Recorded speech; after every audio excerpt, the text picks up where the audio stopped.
Good afternoon to everyone, and welcome to plenary session number 7, ISS Research, a decade of promise and a decade of progress and a decade of promise. I'm Julie Robinson from NASA. My background is as a biologist, chemist, and earth scientist, and I have the honor to serve as the ISS program scientist for NASA. But an even greater honor today is to share the stage with some of the most prestigious and senior researchers that are using the space station today. And I want to introduce them to you, and they'll be talking with us, answering questions, and completing this panel, this plenary panel for you today. Sitting to my right is Professor Vladimir Fortov. He's an academician, Division of Energetics, Machinery, Mechanics, and Control Systems, and a member of the Russian Academy of Sciences. And he just came in today for this meeting. We really appreciate him taking time out of his busy schedule. Sitting to his right is Professor Yoshiro Uradi from the Department of Molecular Behavioral Biology, Osaka Bioscience Institute in Japan. And to his right is Dr. Nicole Buckley. Dr. Buckley is a microbiologist and also the Director of Life and Physical Sciences for the Canadian Space Agency. To her right is Dr. Alexander Schuker. He's from the Clinic of Anesthesiology, University of Munich in Germany. And last, far to the end is my colleague, Mr. Michael Rafferty. He's the Deputy Program Manager for the Space Station for Boeing and brings us an important engineering perspective to the panel with the rest of our scientists here today. One of the very important things about the space station is that as it's taken some time to assemble, all of us here have gotten used to what assembly looks like, where building the space station is the prime objective. And researchers are trying to get a little bit done along the side. They have to wait a number of years, perhaps, to get their research on board. That era is changing, and we're at a new era of utilization. And you'll find, for those of you that are interested, as you walked in to the room, there's a document representing the perspectives of a number of prestigious scientists about the space station as we begin this new era of utilization. So the goal of our plenary today is to give you some insights from these researchers who are using the space station in its early phases and are poised to be major users of the space station long term. You notice that they represent the many partners of the international partnership that is the space station. They also represent a breadth of disciplines. And so rather than having a lot of presentations today, what we hope to do is draw from them the unique perspectives that come from each of the aspects of that diversity.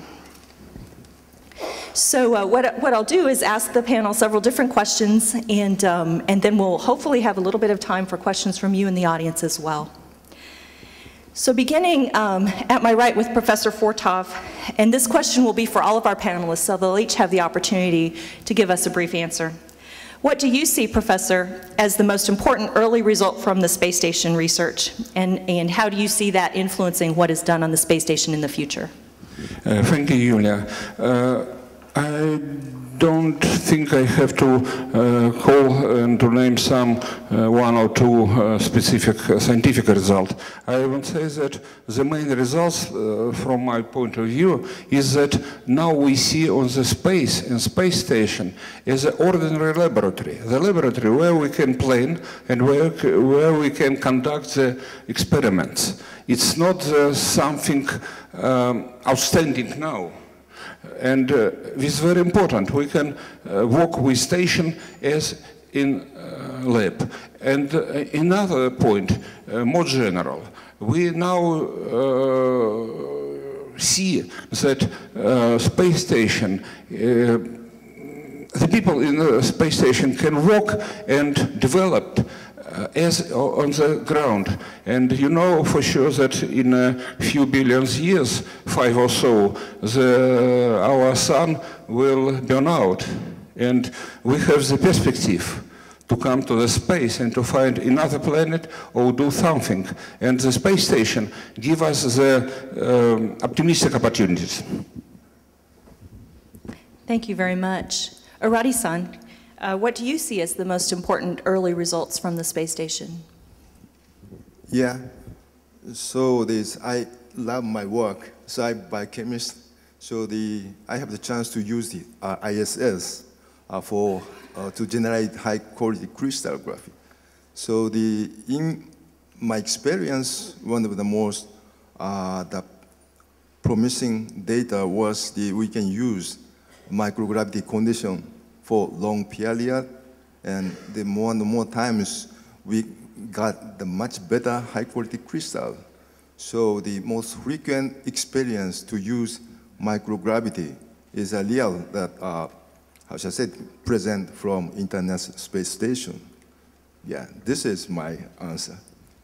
Thank you very much. And a common theme there of having a well-equipped laboratory for a long period of time.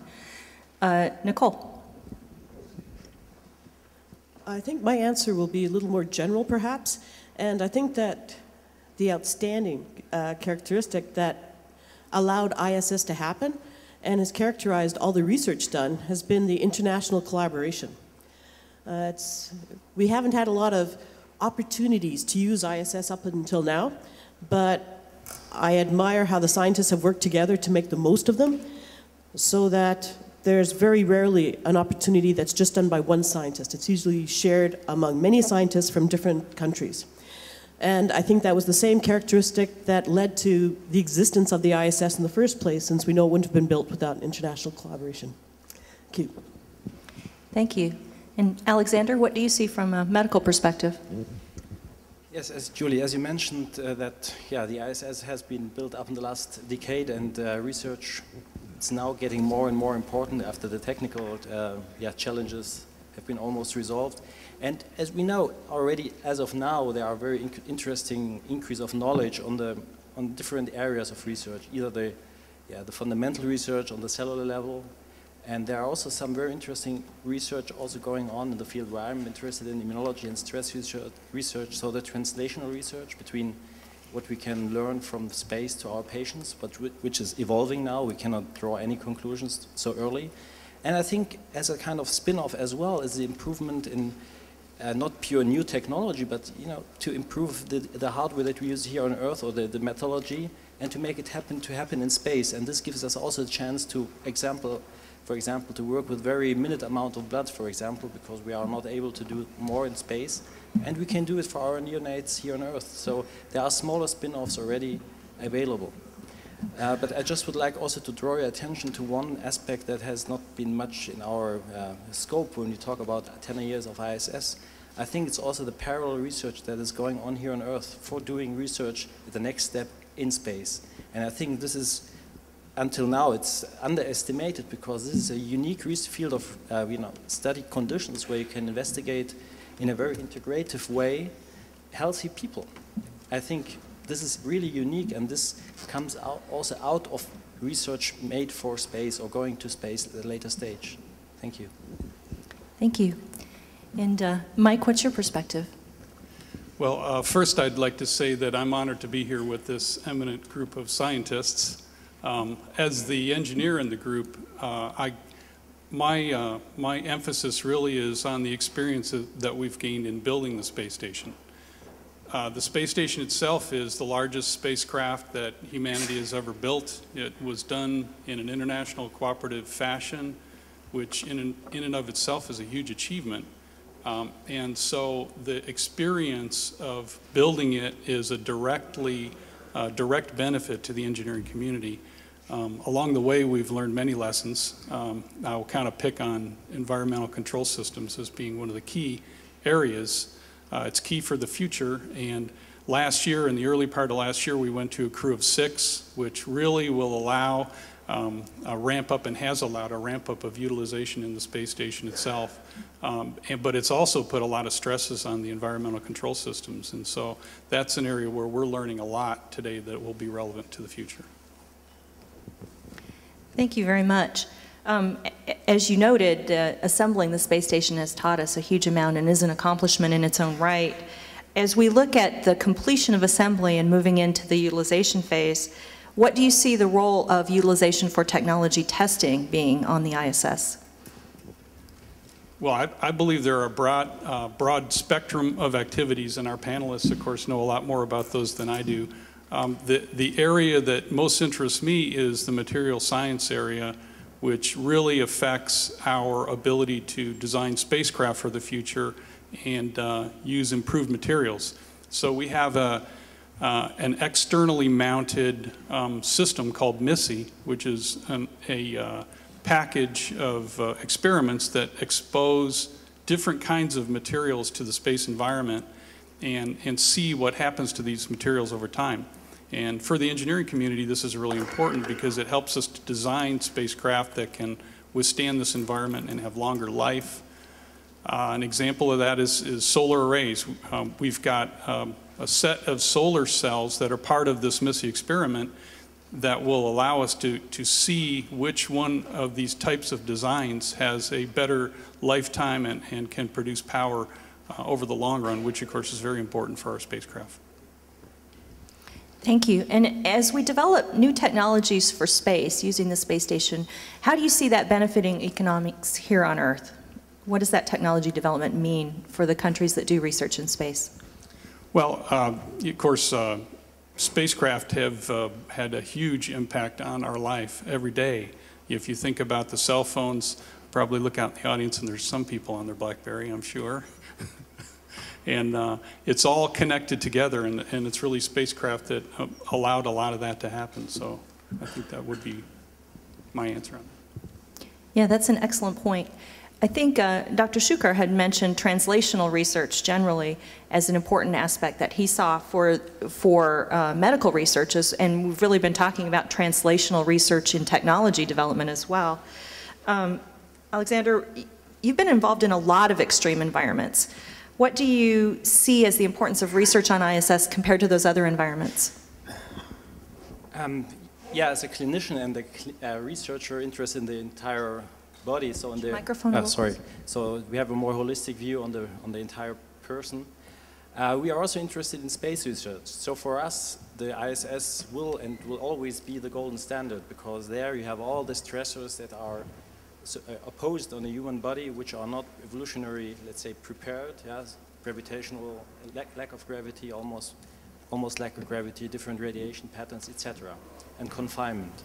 However, there are earthbound conditions which can very well mimic significant part of this space missions, like confinement or bed rest or simulated microgravity conditions under bed rest. So these conditions are very complementary and to significantly prepare space missions, but on the other hand can also explain some observations we do on the ISS. So they are really linked to each other, and I think we should not, we should acknowledge that. Yeah. As you well know, there are a number of different areas of human research being pursued on the space station. Physiology research, behavioral research, operational research. How do you see those different disciplines and subdisciplines interacting, and which do you think is more important? Yes, a very interesting questions. I would say that the research I'm doing is the most important, but it's not the case, and it's not fair, and it's not true. Because I think every field of research, and also the separation between physiology and operational, I think this is a kind of artificial, because everything is linked to each other. When you look on the entire body adjusted to the space flight conditions, and you see physiological changes, those will impair your cognitive functions, your operational skills, and so on, also the behavior, etc., in the group, the social interactions, psychology, etc. So everything is linked to each other, and it's really hard to say which is the most important, because everybody deals with one human organism. And yes, how to say, to separate one from each other, I think this is very challenging, and I would not be the person to decide on separation marks. Is there a particular medical challenge for space exploration that you think is important to be solved using the ISS? Yeah, as I mentioned, this condition is very unique, and we are not prepared to stay in space so far. However, we can use, when we think about future exploration, we can use either the earthbound conditions to a certain degree, very usefully, but also we should think about how we can best prepare and how we can best mimic a really extreme long-duration manned exploration mission. And I think this might be a very interesting aspect for future use of the ISS, to extend missions, for example, to 1 year or longer, to come a little bit closer to a condition similar to an exploration flight, to better prepare the crew, to better understand the physiological changes, and also to find the right tools to diagnose changes as well as to find countermeasures. So I think ISS will be very, very useful and the platform to do for further longer duration manned missions. Thank you, that's very insightful, and I like the way that Mike is thinking about the engineering system and you are thinking about the human also as a system, and that works very well together as we explore beyond Earth orbit. That's a really nice parallel, thank you. Nicole, as we move from whole human organisms to perhaps smaller organisms, smaller animals, cells, bacteria, we see organisms that all respond quite dramatically to the space environment. So tell us a little bit, for those that aren't experts in the field, about the kinds of changes we see in those organisms. Well, I think that the first thing to think about is that when we think of life as we know it, it's all evolved with the field of gravity. And most scientists will tell you when they want to know what something does, you take it away and see what happens. And so space has given us, or the International Space Station has given us the opportunity to take away a fundamental of life as we know it and see what happens. And what we have learned is that something as small as a bacteria can actually sense minuscule changes in gravity. And we're not even sure how they do it. But we know that of some of the systems that are working in a human, but they must have their basis in a cellular system. So I think that we have seen changes, and one of the changes that was previously reported and made some pretty serious press time was that certain pathogens became actually more virulent in space. So their response to the microgravity conditions resulted in bacteria that could be potentially more disease risk than on Earth. So I think that this highlights one very fundamental aspect of one practical reason we have to study bacteria in space is because when we go into space, we take our bacteria with us. And those bacteria and their interaction with us does not appear to be the same as it is on Earth.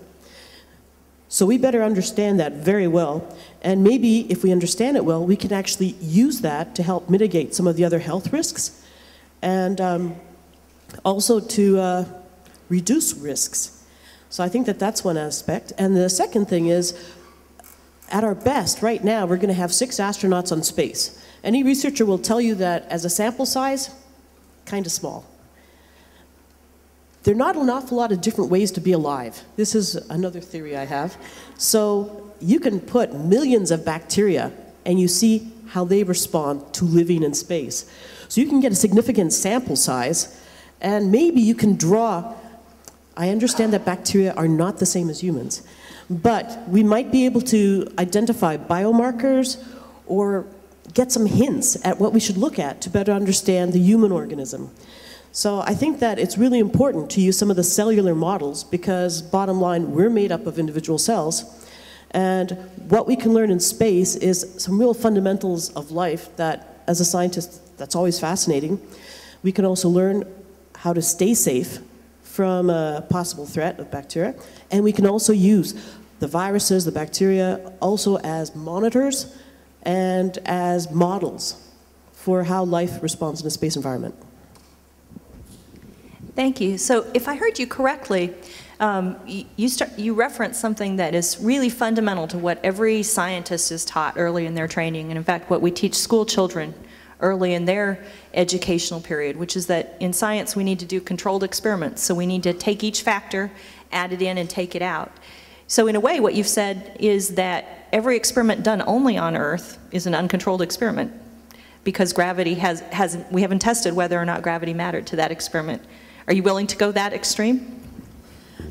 Now, as a microbiologist, I would be tempted, and I would certainly say, out of respect to my colleague who likes material sciences, they'd tell you that for sure, because it's particularly important in the physical sciences because gravity masks so many other forces at work.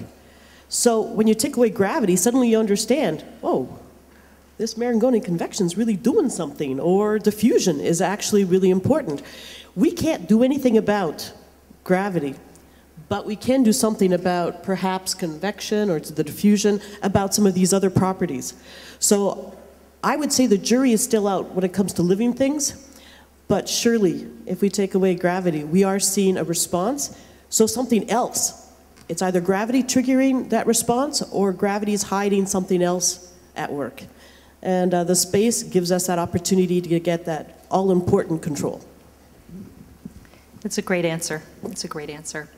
Arati-san, your work in protein crystal growth really depends on those weak physical forces and using the gravity environment, the microgravity environment to build better crystals. And you brought for us a little visual to help explain to the audience about your work. Are you ready to show that now? So I want to use my PowerPoint. And so I was a biochemist, not the space engineer. So my talk is somehow slightly different from the most of the talk. So this title is a very sensational title. One of the success story in X-ray crystal work in JAXA is my work. So I'm very happy to come to hear the plaque. And so this is my institute. So American Society of Biochemistry and Molecular Biology. This is one of the biggest society related to the molecular biology and the biochemistry. So recognize our institute as one of the leading institute in science, and also some institution ranking company nominated our institute as a top of one field is molecular biology and genetics. So everybody trusts my talk, okay? And then is so 8 years ago, this is a very accidental finding. One pediatrician came to my lab, and he talked to the very serious disease. This is the Duchenne's muscular dystrophy.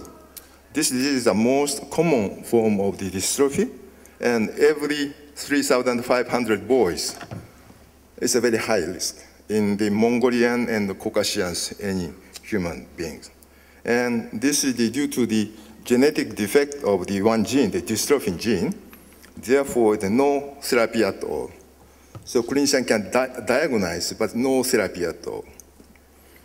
And the most case is when boys came to the 20 years old, it's very difficult to respiration.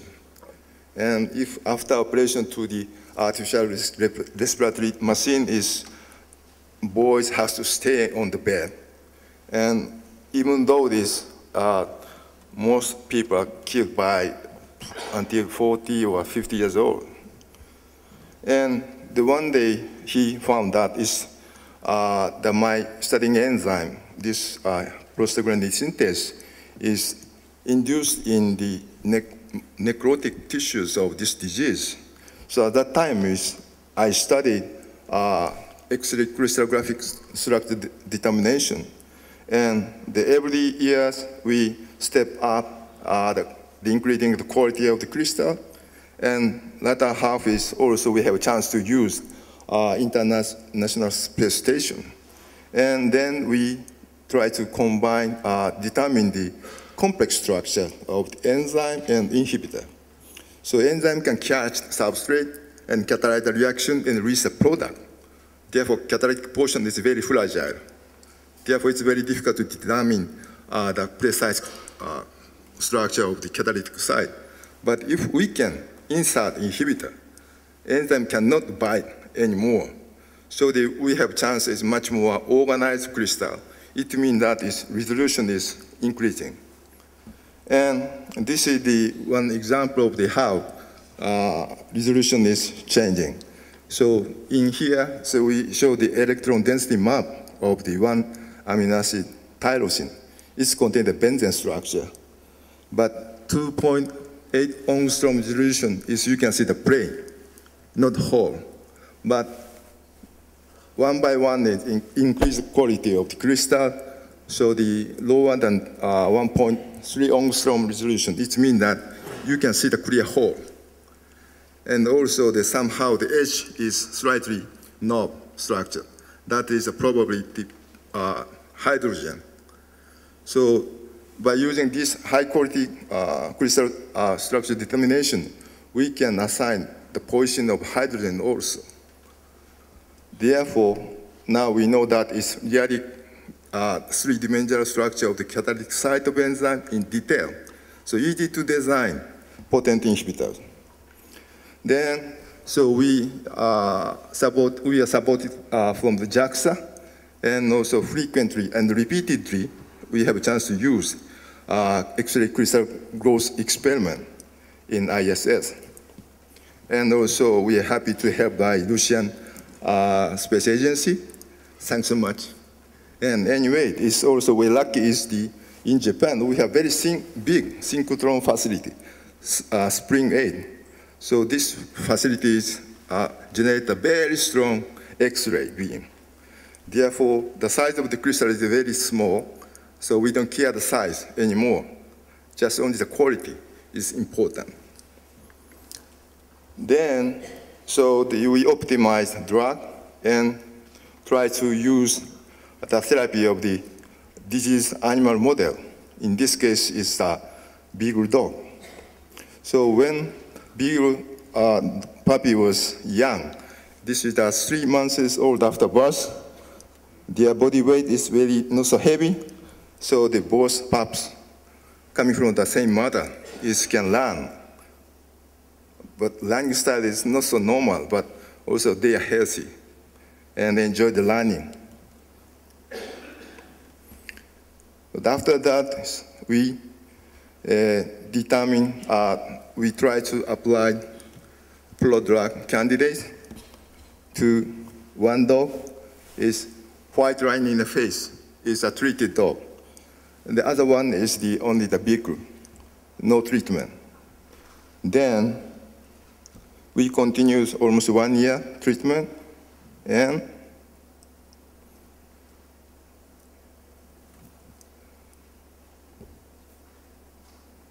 treated dog learn, but untreated dog suddenly stopped running after short running.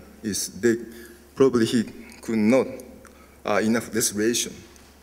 So therefore, this data is clearly show that we have a chance to slow down the progress of the disease of DMD in human.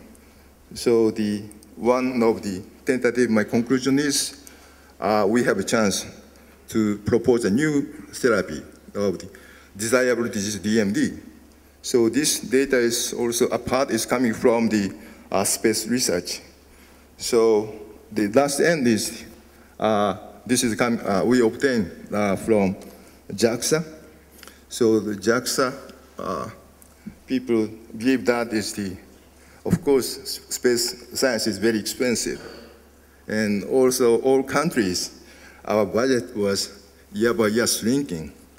Therefore, to save our budget and technology, we can share the budget and technology on the ISS. And also, only one single trial is not so successful. Most cases, the cycling process is try and error is always have a good chance or the better chance for us. Thank you, kind attention.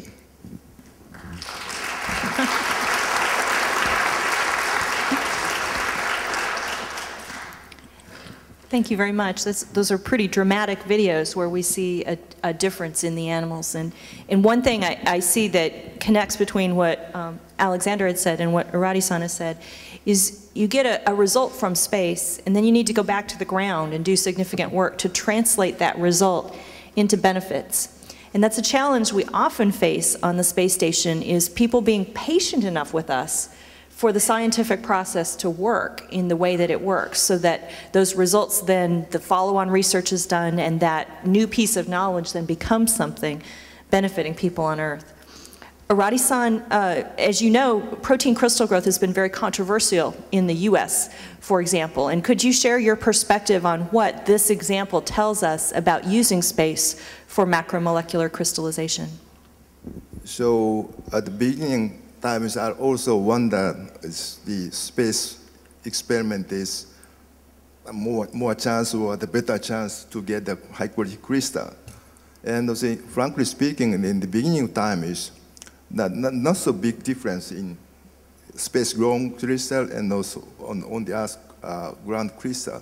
But once we, to make the complex crystal, enzyme and the inhibitor, and also we use the very strong synchrotron facility to determine the really high resolution structure, just like 1 angstrom resolution, or some cases the sub 1 angstrom resolution, 0.9 or 0.8 angstrom resolution. That case is the space-grown crystal is so, how shall I say, they often obtain better crystals than ground. Therefore, the protein itself is probably is not so different.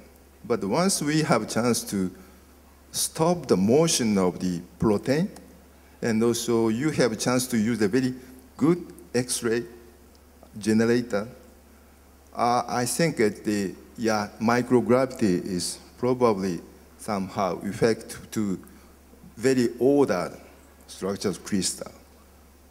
I believe so.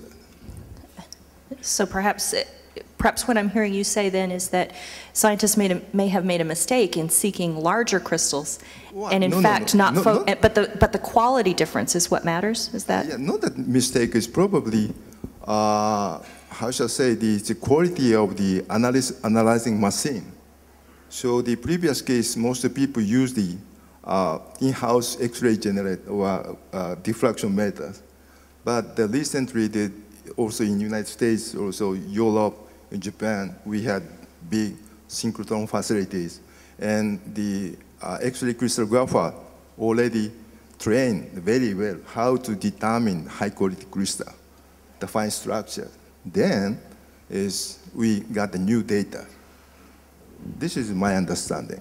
Okay, that makes good sense. Do you think that the example you showed us is a unique and rare example, or do you think that this is a field that you expect to see grow dramatically over the next 10 to 15 years?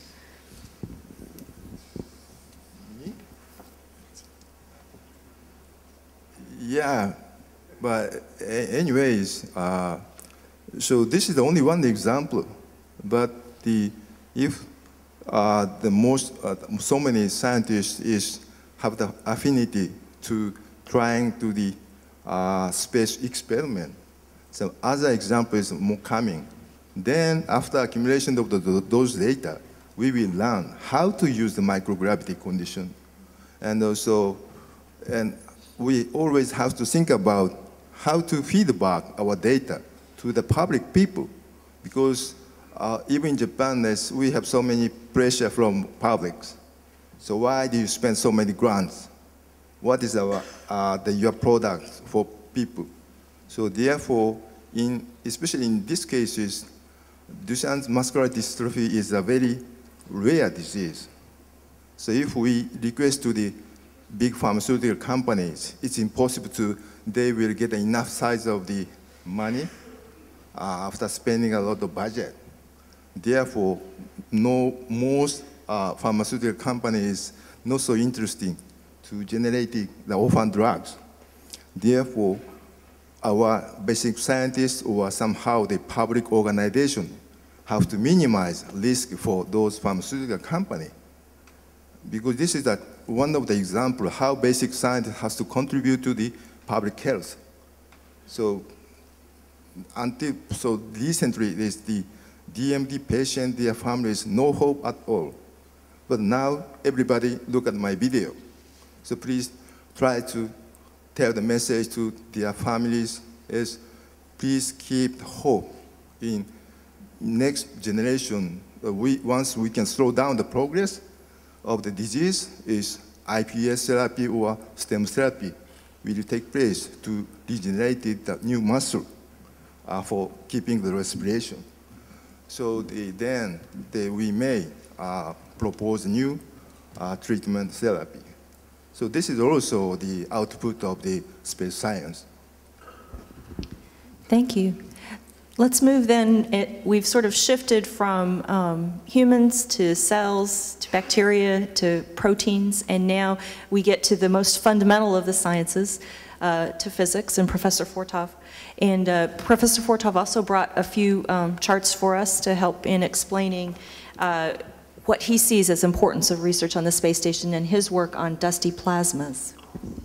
Really, the space station opened the new unique horizons in physics science, and there are some experiments which are prepared, which are carried out, and which are planned to do, where the gravitation play very important role, and absence of gravitation opens a new possibility to construct the new forms of matter. And I want to show you also a few pictures, but before that I want to cite the sentence which belongs to a Nobel Prize from Russia academician Kapitsa, who said that each husband should be sure that his wife is the best in the world. And each scientist should be sure that his field of research is the most important in the world. And let me say about a very curious situation.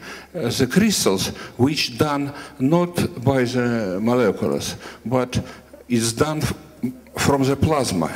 We know from textbooks that plasma is the most disordered state of matter.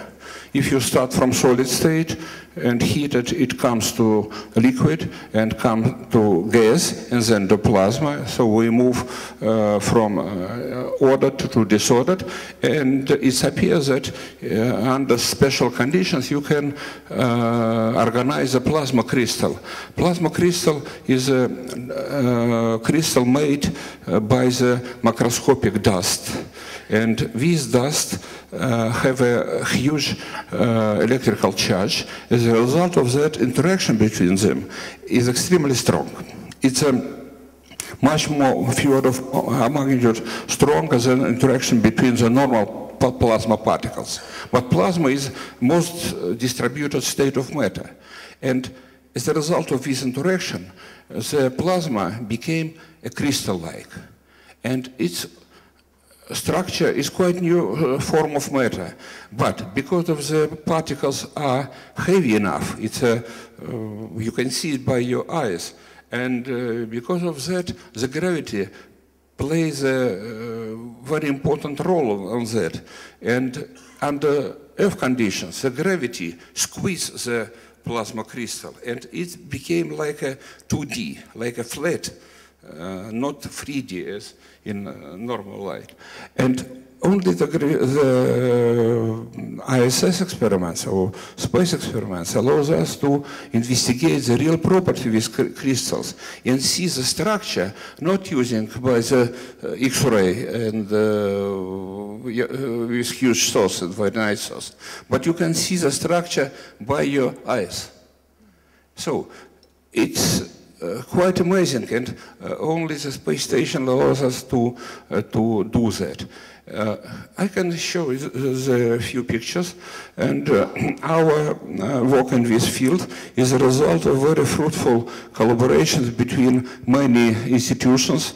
This is German, this is American scientists, this is a scientist from France, and from many Russian institutions. As a result of them, for 10 years we're working in the unique conditions in the space where we can exclude the destructive role of gravitation. Next picture.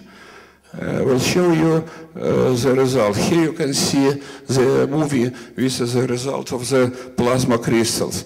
This is no computer movie. You can see it by in kinetic level, and you can find any characteristic you want. Correlation function, equation of state, type of structure, and so on and so on.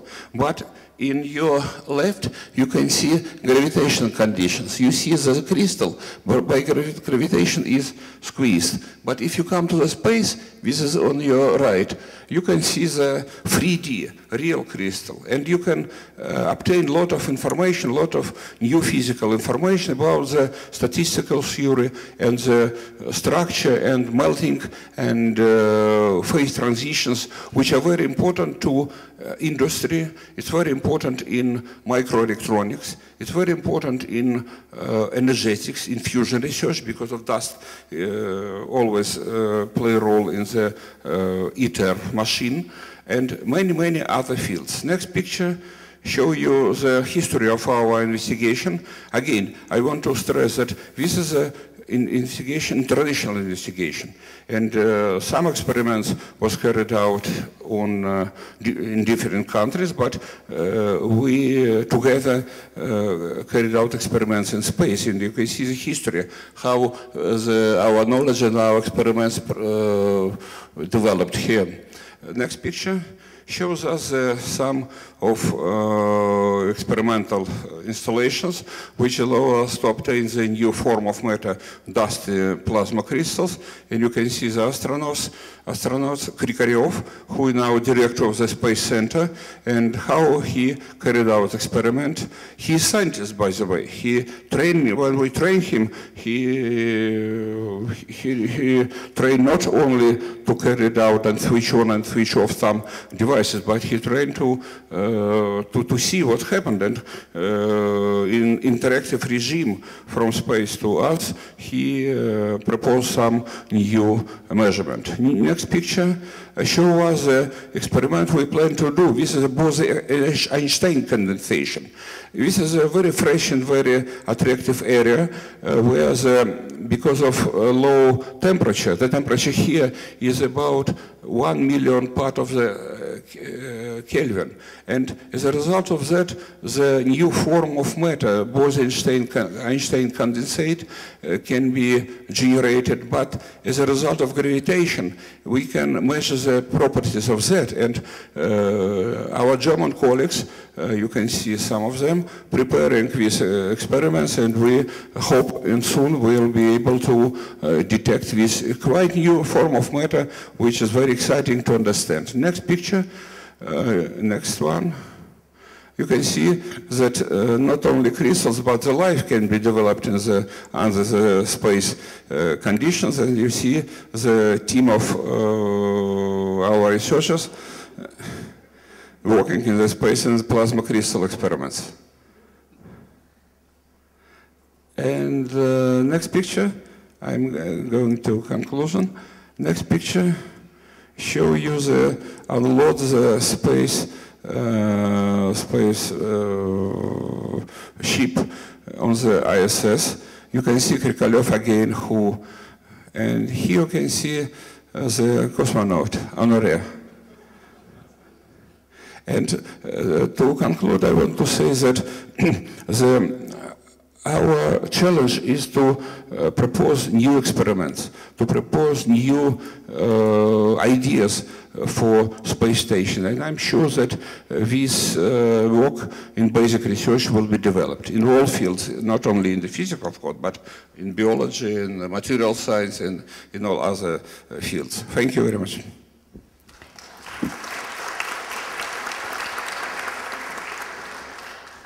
Thank you. You mentioned that there are applications of the dusty plasma work to microelectronics.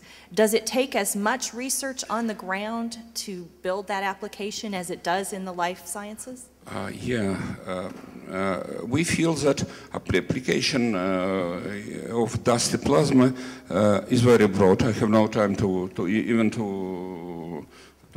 say the title of them, but the new and very interesting from my point of view application is to construct the plasma emission battery using the dusty crystals, which allows us to construct the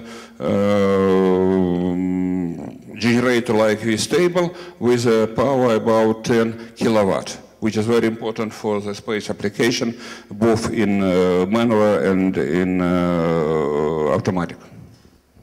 Thank you.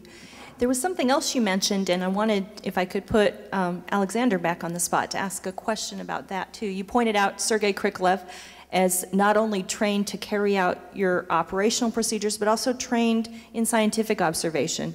And Alexander, I thought you might have some comments on the importance of that as you get back to the human as a system. Yes, I'm glad to have the opportunity to reply, especially to your slides. And it was very nice to see one term in one of your first slides about stress. I think you have shown how the gravitational conditions change the composition and the pattern. Was that right? And I think there's similar things happening on the human organism, because we are always subjected to conditions of stress every day in every condition. So stress is a change in our living environment. And this happens especially under these conditions, which we cannot really simulate in its full entity.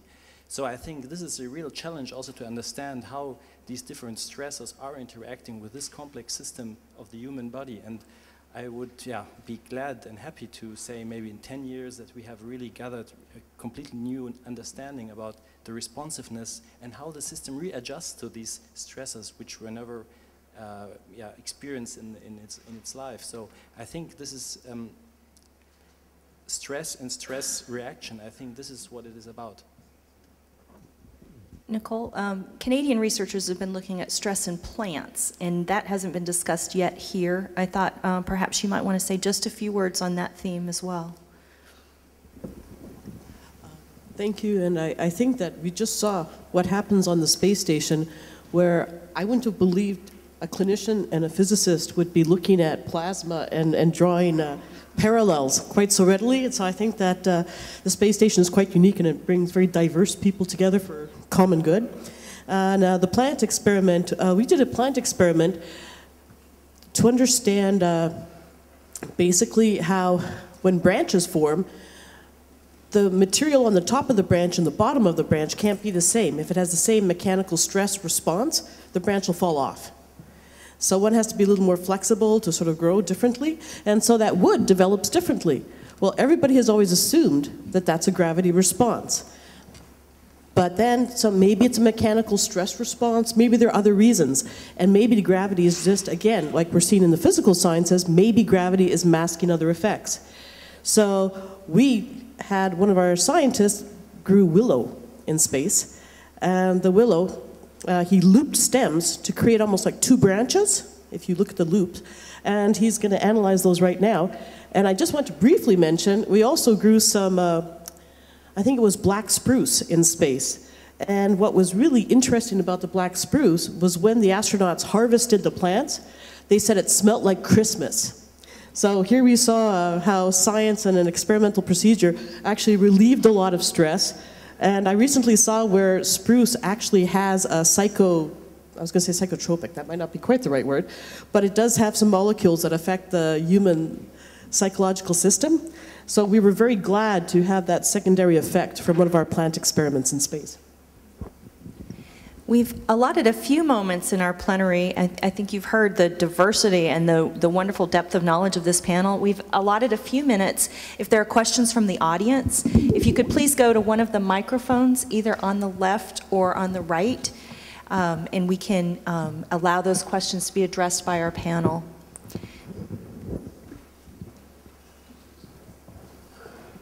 And please state your name and where you're from as well, please. I'm Larry Young from MIT in Cambridge. Congratulations to the panel. It's excellent. Now, all of us here who are involved in human space exploration are asked the following question by our colleagues outside the field. We're asked, how can you justify the expense and the danger of doing experiments on the station as compared to unmanned experiments? And this is related to my question about productivity on the station. During the build-up stage, when we had only a crew of 3, most of the crew time was spent, as we know, doing construction and repair work. Can we have any sense from you about the need for the crew participation and the effectiveness of crew as elements of space experimental activities? Looking at my panel, I'd like to give you one example, and I think Professor Fortov also has an example. So, Professor, you go first. Yeah, this question is very broadly debated now, you're right. But my position is that it should be a very clever combination between automatical and manual. And there are many examples when automats have the advantage for that. Safety, you said that.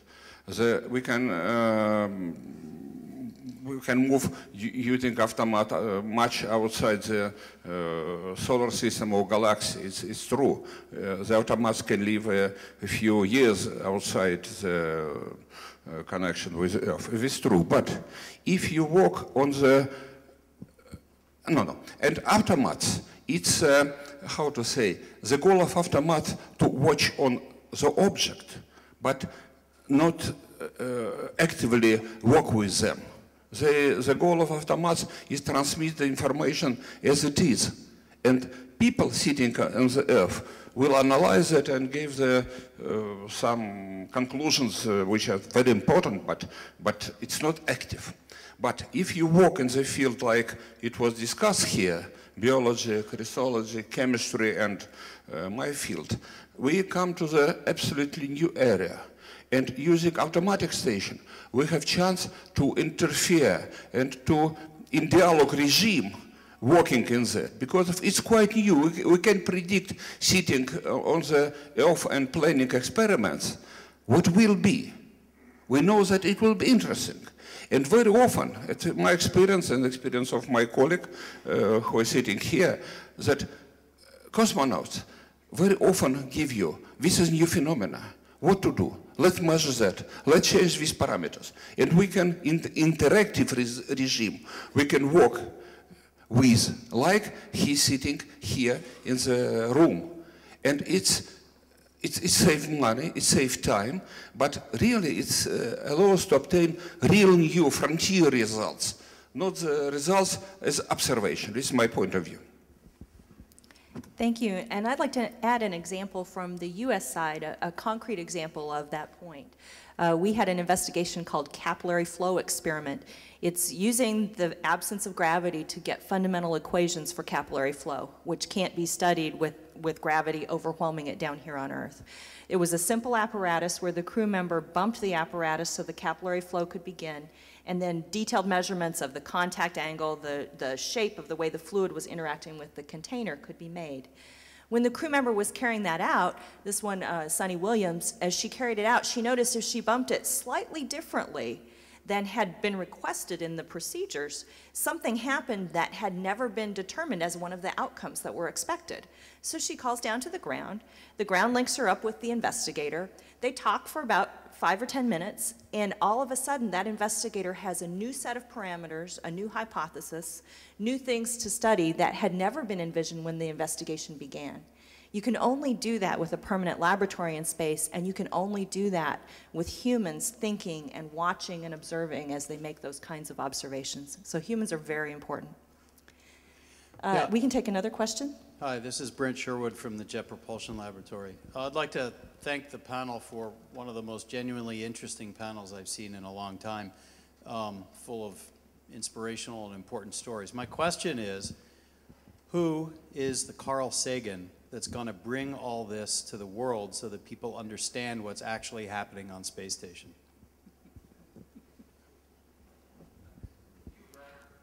I think there's probably no one in this room who will ever stand up and say they want to be, or could even possibly be, the Carl Sagan of anything. Would the room agree? Those are huge shoes to fill. Perhaps we could translate the question a little bit into how do we better communicate the powerful benefits to humans that can come from space research. Mike, do you want to take a shot at that? Well, one way we could try to do it is we could all be a little piece of Carl, right? We could all take the pieces that we know and commit to communicating actively about it, because we all have little pieces of knowledge of the big picture. And as you can see from our experts up here, they have detailed, really deep knowledge in their particular areas that are extremely valuable. So while there may not be any one replacement for somebody like Carl, there may be little pieces of him in all of us. Anyone else on the panel like to comment on that question? I can appreciate what you're saying, where it's a good idea to have a single face, poster child, if you want, for as ISS spokesperson, and I think that there is a value to that, and I think, in my opinion, the ISS is such a unique phenomena that even people here in this room who are used to space, we're still working on wrapping our minds around it. And I have given a few talks, so I'm going to harp on my same theme again. But one of the things is that it's expensive, but we've had people up there for 10 years solid. Up till now, all our space missions have been punctuated, well, with the exception of Hubble, but all our missions have been sort of punctuated events. The ISS is not an event. It's a day to day to day to year activity. And I don't believe that even within the space business, we have yet come to terms with that. We're still discussing how to pay for it and how we're going to deal with it. And I think we haven't yet come to terms yet with how to express this.